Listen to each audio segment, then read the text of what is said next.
Let's see how this works. This is the new DJI mic. It's wireless. Almost supposed to be like professional grade. Better. This stupid microphone cost me 330 bucks for a little charging case and the transmitter. Two transmitters and the receiver box and all that. And so what I've got is I've plugged it in. I've got the receiver in my jacket pocket, and then I've got the, let's see, the receiver's plugged in. Let me think. No, the transmitter's in my pocket, and I plugged my giant squid microphone, the wired microphone, into that. I want to see how that works, because otherwise, to put it up in the helmet, I could Velcro it in there, but I think my jaw would be hitting it. It's a little box, and I don't have a lot of room in here. And then when you go put that windsock thing on it, and it's like tickling your nose, and I just don't know that that'll work that well. It says a little box that snaps onto the outside of the camera, and then you put your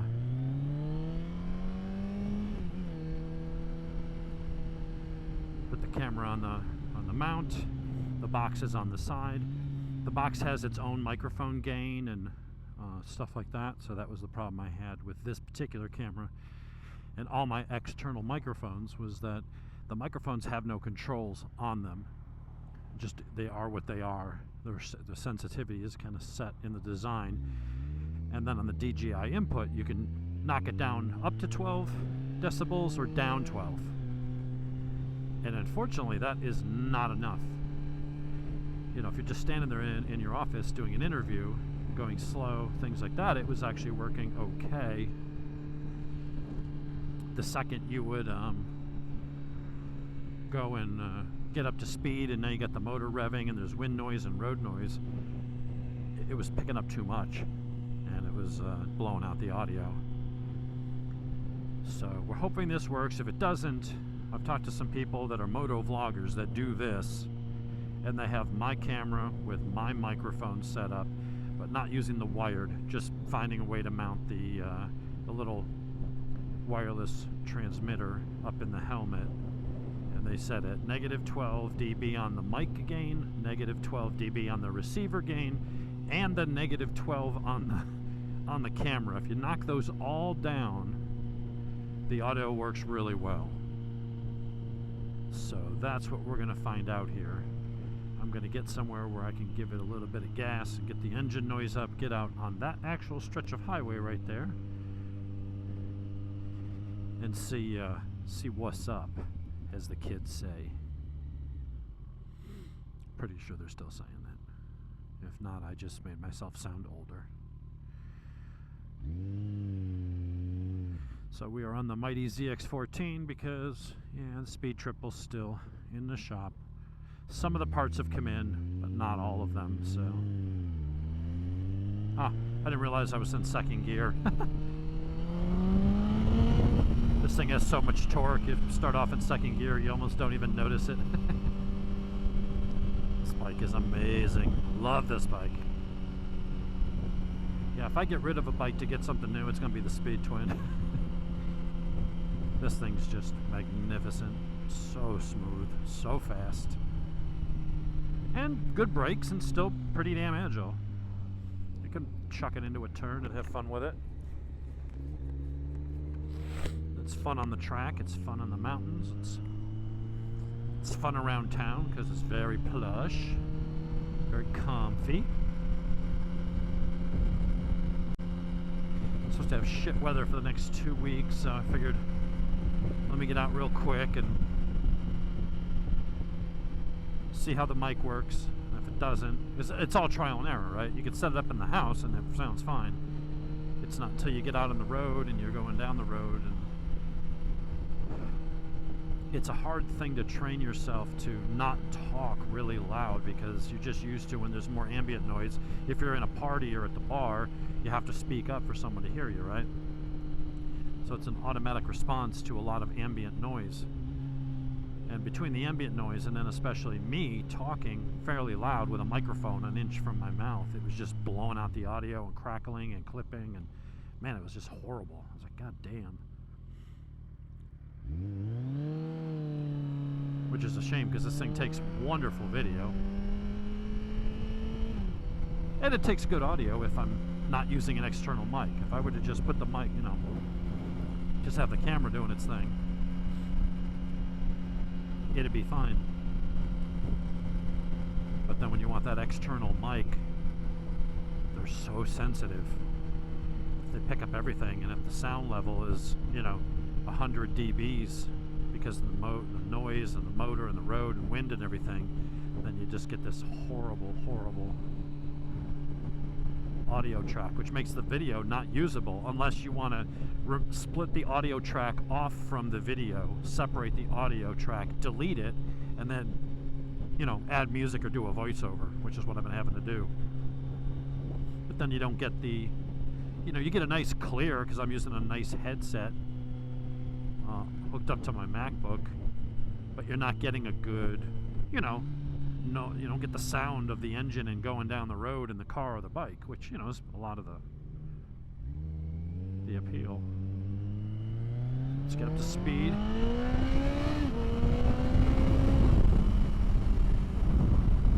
Alright, we're doing 70-ish, 65, 70.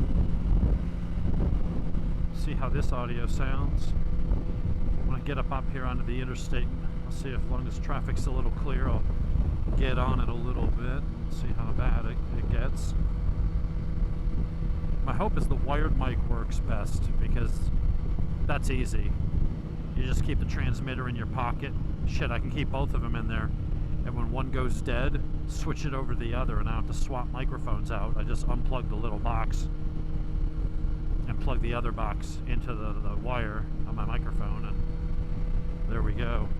I think you get 5.5 hours out of each charge on the microphone, which is more than the battery in the camera is going to last anyway.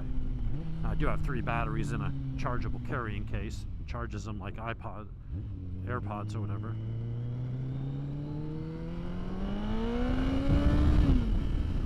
I never noticed I could see the K-trick, these traction control actually working, showing how much intervention it's doing.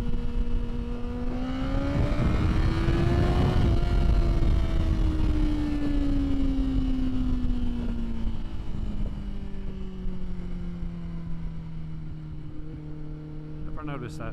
Usually I'm not looking down at the dash when the front wheel comes up. I just happen to glance down and notice that it registers in that spot right there and moves. Cool.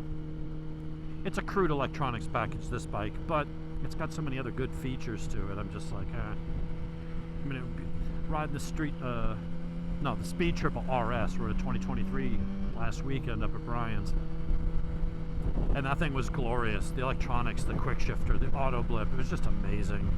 And I miss having that kind of electronics package. I really wish this had it.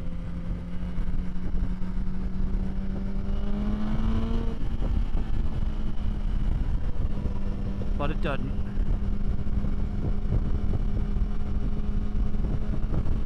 Fast and fun. I mean, here we are, I'm just rolling along at what, 80? I'm in 3rd gear. Just lazy, just kind of do-do-do. And if you want to go fast, you just flick the gas and whoosh, you're going. I want that stupid socket doctors to move. Holding up traffic. I think it's a Lincoln SUV that keeps pulling up on my tail. It's like, trust me, dude, I would love to go faster and get out of your way, but we got some chowderhead up there on the phone, not paying attention. I guess we could lane filter. I had a feeling that that car was going to do that. That's why I didn't do it.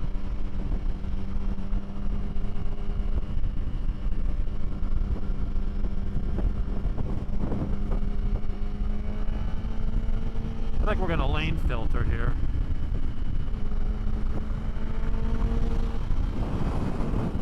Dude, get over.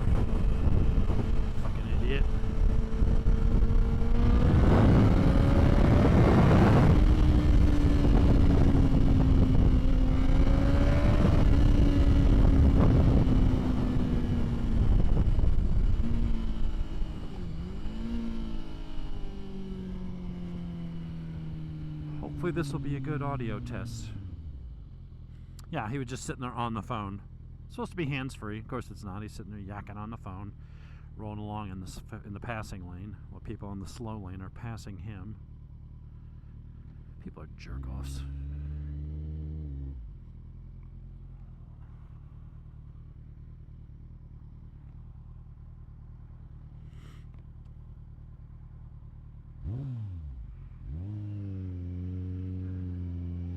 But yeah, I talked to Brian, and he called me yesterday. So I was thinking of calling him, but it's like, I don't want to bug the guy.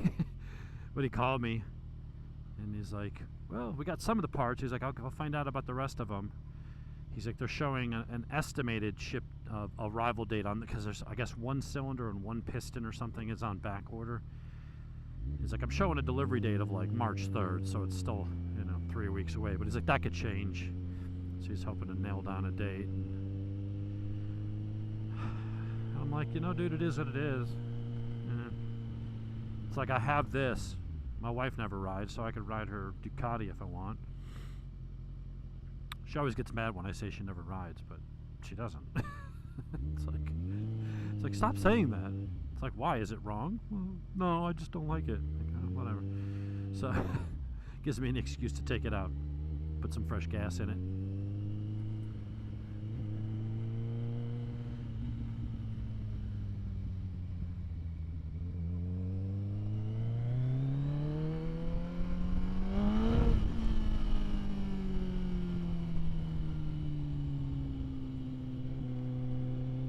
It's like, if you're gonna pull out, man, just go. I swear to God, people are like, it's like you got the pedal down enough to go 0 to 60 in about 3 minutes. It's like, just go. I ain't in no hurry.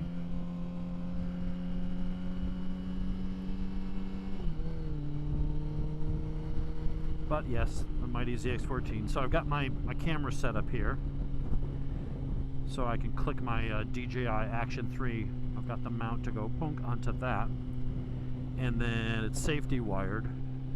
I've also got the bar risers on right now. Just makes it a little less pressure on the wrists. They're 1-inch spacers that just move everything up. And what's cool is on this bike you don't have to remove the damn top triple clamp. It's not like the Healy bars. It's the stock. Everything's stock. It's just this would normally be sitting almost flush on the top of the thing there.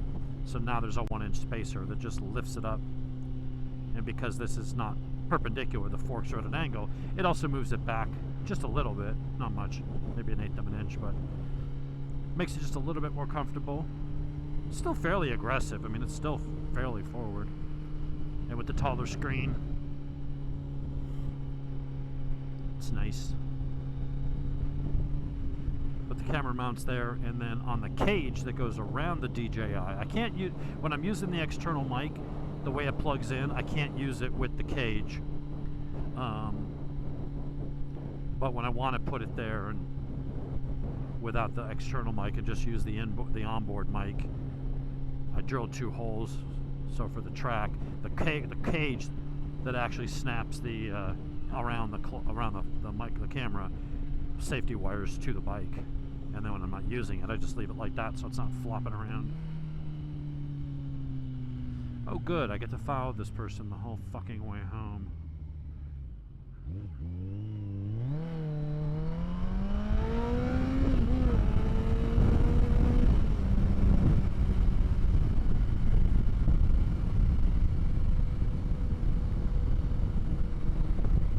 So hopefully this will be a good test. We'll get some audio. I'm trying to talk a little bit loud, then I'm talking softer just to see. But it gives me so much more control now because I've got 3 different gain controls on the camera, on the receiver, and on the transmitter. And each one can be independent. So I'm at the lowest setting now on all of them. And then if I need to bring the levels up a little bit, I can. And if I can do that with just having this thing in my pocket and run the wire up through my jacket into my helmet where the microphone just velcros in the front, the wired mic, that's going to be like the best of all worlds. Because that one has a little foam windsock on it, and if it does a good job of capturing the audio, then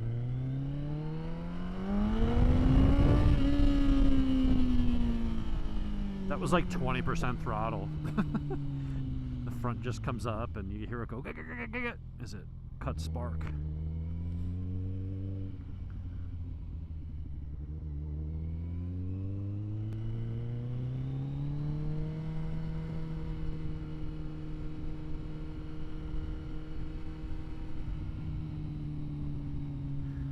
So hopefully good stuff. And if it's not, you're not going to know it because you won't be watching this. I'll just delete it in disgust, shake my fist in rage, and come up with a plan B. But sooner or later, I'm going to find a goddamn setup that works. I think this is it. It's just a question of whether I can use my wired mic in combination with that for convenience, or do I just stick a piece of Velcro on the mic and stuff it in the front of the helmet to hold it in place. And if that's the case, then I guess that's what I got to do. But that's all we got here today on Dave's Garage. Hopefully a successful microphone test. So we'll see you cats later.